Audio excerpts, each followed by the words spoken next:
எதிர்பார்ப்பு மக்களிடையே அதிகமாக உள்ளது. அவருடைய கருத்து கணிப்புக்கெல்லாம் விஜய் அவர்களுக்கு சாதகமாக உள்ளது. கனவு மெய்ப்படுமா? முதலமைச்சர் நாற்காலி கிடைக்குமா என்ற எதிர்பார்ப்பு அதிகமாக இருக்கிறது. ஒரு நாள் தான் இருக்கிறது. அவருடைய அரசியல் தலையெழுத்தை மாற்றப்போவது யார் என்பது வரும் நாட்களில் தெரியும். 48 மணி நேரம் கவுண்டவுன் ஸ்டார்ட் ஆகிருக்கு.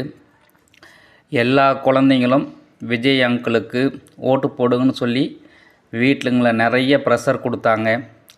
அதனுடைய தாக்கம் எப்படி இருக்கும் என்னது எலெக்ஷன் ரிசல்ட்டு சொல்லும்.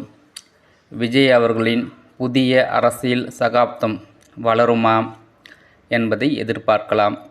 அவர் மட்டும்தான் புதிய மாற்றத்திற்கான ஏஐ டெக்னாலஜிஸ், புதிய டெக்னாலஜிஸுக்கு எல்லாத்தையும் சொல்லியிருக்காரு.